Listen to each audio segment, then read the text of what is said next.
Hey you! Missing your fix of Disney Star Wars The Acolyte and currently craving even more shows featuring a miserable feminist girl boss determined to avenge her dead relatives and by unknowingly teaming up with the very people who killed them and then lied about it to her for years? Want to enjoy classic English literature adapted for the screen, but thought recent efforts like Dorian Gray, Alice in Wonderland and the BBC's Great Expectations weren't quite disrespectful enough? Or do you just want to enjoy a show with fiends so fearsome they can be taken out by a teenage Filipino boy and his clueless mum? It was super easy, barely an inconvenience. Well, have I got just the series for you, fella? For I give you The Lord of the Rings, a waste of $500 million. Did you? I mean the Rings of Power. A series so thrilling. Amazon spent $90 million per episode, but still somehow couldn't afford 2 lead actors with more than one facial expression. Nor could it pay for competent writers to tell a convincing love story, nor cast performers with a single spark of chemistry. And at one point even has the small human woman save the tall immortal elf from a midnight orc attack like a riot cuck. The show stars Mor Fitterdy Clark and Ismael Cruz Cordova in the lead roles as elves Galadriel and Arondin, who are on a mission to save the realm from the forces of supposedly long dead Dark Lord, and whilst both looking mildly constipated all the time. Because turns out said Dark Lord called Sauron once did a bunch of bad things and even tramp-stamped her brother to death. A brother who also has the squarest jaw outside of a Pixar movie at that. So she totally wants sweet vengeance, bro. And to stop the fulfillment of an ancient prophecy, which talks about ruining a once peaceful land and then creating a chaotic realm where evil thrives. No, not Chicago, but some fiery hell dimension called Mordor. Based on the classic works of English writer J.R.R. Tolkien and set in the fictional Second Age of Middle-earth, the fight against evil is soon taken up by a whole range of other colourful characters, including a gender-flipped Frodo and Samwise Gamgee, aka Nori and Poppy Harfoot, who can't be called hobbits here for legal reasons presumably, a strange giant bloke what falls out the sky so hard he gives himself amnesia and also exposes himself to small girls for some reason, a Númenórean queen Miriel, who's the most stunning and brave minority queen of colour on the small screen since Channel 5's Amber Lynn show a few years back. And speaking of minority representation and DEI inclusivity, this show truly has it all, including a whole underground city of vertically challenged individuals of limited stature like Prince Durin and his wife Disa, who's the first black female dwarf without a beard in all of Lord of the Rings history. Huzzah! And turns out this Durin fella has a passive-aggressive soap opera bromance with an elf prince called Elrond, who's also cursed with having the flattest face in all of Elfland, and looks like he fell face first between a sandwich presser. Hey, that's fucked up. Anyway, chock full of star-studded cameos, including a budget Emma Watson looky-likey bird with one hell of a forehead, some sort of Aladdin doppelganger who constantly talks to the sea. The sea is always right! A giant flaming Balrog tease who gets pissed off about a bunch of midgets littering in his cave. Feral dog creatures what look a bit like Steve Buscemi did the mocap for. Ku Klux cosplayers what love starting forest fires for some reason. And even Sir Lenny of the Henrys as the leader of the Harfoot clan, who spends most of his days moaning and even fat-shaming members of his own tribe. And who at one point apparently watches an episode of Rings of Power projected into the sky, given he seems to fall asleep and die on the spot out of sheer boredom. And which, to be fair, is probably the most relatable thing in this bloody show. Yep, Lord of the Rings of Power is a multi-million-dollar epic cringe fantasy like you've never seen it before. Well, unless you've seen similar recent television efforts like the Willow series and Witcher Blood Origin spin-off I suppose.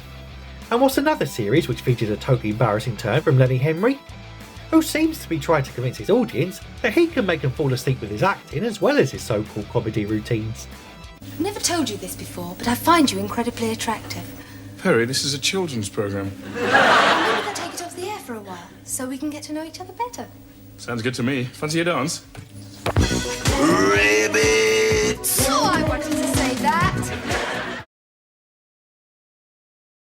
Yep, the show is a rip-roaring ride through highly original genre themes and tropes, like the need to always defend what you love, and having the 5'4" tiny woman farcically smack up a bunch of blokes and armed guards, and even a giant fuck-off cave troll all on her own, because stunning and brave feminism, bro. There's a tempest in me. Ooh, You're hard, showing off. Written by a pair of inexperienced hacks whose credits before this show include absolutely fuck all and just makes you wonder what on earth they did 2 or 4 execs behind the scenes to land sole responsibility to run the most expensive TV show ever made, the series was a smash hit with fans and critics alike. Well, if by smash hit you mean smash your fists against the wall, given how law-breaking and totally cringe this show is, give me the meat and give it to me raw. Nobody goes off trail. And nobody walks alone. That's right. Nobody goes off trail. And nobody walks alone. Fuck you! And what's full of such adherence to scientific reality, that volcanic ash makes the Queen blind, but doesn't seem to affect anyone's lungs or ability to breathe properly at all. Which is sad, because the show does attempt to ask deep philosophical questions about human nature. Like, is vengeance really worth the toll on our soul? And what should we do about the legions of ugly crusty creatures who keep marching for violence in the street, whilst mostly peacefully destroying public property and terrorising innocent civilians and screaming all lives matter? Ultimately, The Rings of Power is a series that's become a rather guilty pleasure for me over the years, given it even represents highly relatable neurodivergencies. Like when Elrond has an OCD flare-up and has to bump fist against the wall multiple times while singing a little rhyme. Rich crone, kiss the stone, polish your gems and gold. And also because of how utterly based it is at times. Like when Halbrand hilariously lists all of Galadriel's negative character traits straight to her face. And I suppose you did, having met her for all of a few moments. During which you managed to demand a ship, insult her people, defy her orders, none of which quickened her pulse. And just makes you wonder why they built the most expensive show ever made around such an insufferable charisma vacuum what even most of the other characters seem to hate. I mean, cheer up, love. You're stuck on a small raft with a Calvin Klein model. Yeah, no wonder everyone gets literal blue balls around this frigid bird. Women. So, what's the verdict? Can I recommend this series? Well, depends on if you can stomach an ideologically infested Amazon show going full pro-communism, by having workers of a labour camp literally throw down their chains and rise up against their soulless fascist masters, the downplaying of disabilities, like when Nori tries to bond with Budget Gandalf by saying she fell out of a tree once and kept pronouncing strawberries as pig breeds, and thereby casually dismissing dangerous concussions and head trauma for cheap laughs. And also if you can bear to suffer such a respectful commitment to law, that the supposed 6'4" Galadriel of the source material is made to look like a bona fide dwarf person by a simple normal sized human man. What?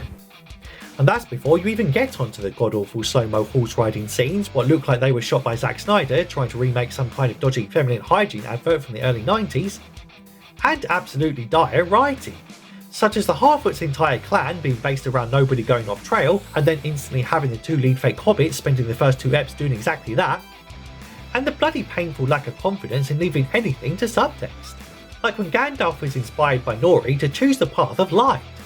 And they wisely decide to illustrate this by having him stand up to the witches and put out the fires himself. But then go on to explicitly make him say, "He is not Sauron, he is the other, the East. He is... I'm good." A cringy mistake even repeated from a similar moment from episode 7, when King Durin rips off his son's crest to imply that he's not worthy of it anymore, but then turns around and explicitly states it out loud. Leave it. It's not yours anymore. Cause I guess the writers think we're all brain dead mogadons, totally incapable of ever possibly comprehending their genius writing skills. Anyway, at the end of the day, I suggest making your own mind up about this one. So I guess you just need to ask yourself a few questions. Have you always wondered what a show would be like if the lead character started off as smug, patronising and arrogant, and ended it just as, if not more, smug, patronising and arrogant? And even has the cheek to lecture others about the virtues of humility, despite being cursed with permanent resting bitch face, and also being a depressive egotistical drain that she can't even muster a smile when finding herself on a boat full of hunky guys, and when most normal women would think all their Christmases have come at once? Have you always wanted to watch a Lord of the Rings show, where the titular Rings of Power finally turn up 7 hours and 58 minutes into an 8-hour series?